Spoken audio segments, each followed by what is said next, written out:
Christmas અને 31ના mini વેકેશનને લઈને જગવિખ્યાત યાત્રાધામ સોમનાથ અને સિંહોના રહેઠાણ એવા સાસણ ગીરમાં મોટી સંખ્યામાં પ્રવાસીઓ ઉમટી પડ્યા છે.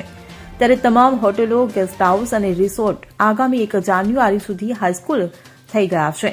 તો આ સમયગાળામાં સોમનાથ અને સાસણની હોટેલો અને રિસોર્ટોના ભાડા પણ 2 થી 3 ગણા વધી ગયા છે, જેને લઈ બુકિંગ વગર દૂર દૂરથી આવતા પ્રવાસીઓમાં કચવાટની લાગણી જોવા મળી રહી છે.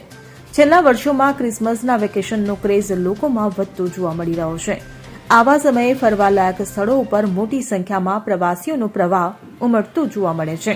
તે મુજબ સોરઠના પ્રખ્યાત ફરવાલાયક સ્થળો જેવા સોમનાથ અને સાસણ ગીરમાં આ વેકેશનની રજા ગાળવા માટે દૂર દૂરથી પ્રવાસીઓ આવી રહ્યા છે.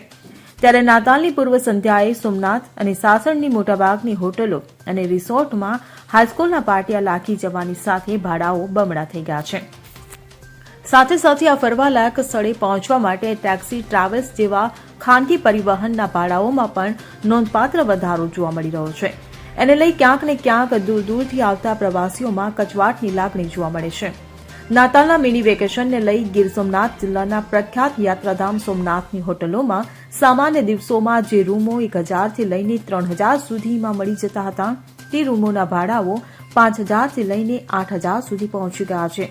જ્યારે સાસણ ગીર રિસોર્ટમાં સામાન્ય દિવસોમાં એક દિવસનું ભાડું 2 થી 5000 હતું, જે 2 થી 3 ગણા વધી 8 થી 10000 સુધી પહોંચી ગયું છે. ત્યારે સાસણ ગીર આજુબાજુ અંદાજે 300 જેટલા ફાર્મ હાઉસ અને 100 જેટલા હોટલ રિસોર્ટ આવેલા છે.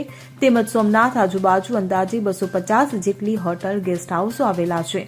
આ તમામમાં આગામી 1 જાન્યુઆરી સુધી હાઉસફુલ સર્જાયો છે. Bureau report CN24 news. હવે જુઓ દેશ દુનિયાની તમામ ખબરો તમારી આંગળીના ટેરવે. ઉઠાવો મોબાઈલ અને Google Play Store પરથી ડાઉનલોડ કરો અમારી CN24 ન્યૂઝ મોબાઈલ એપ.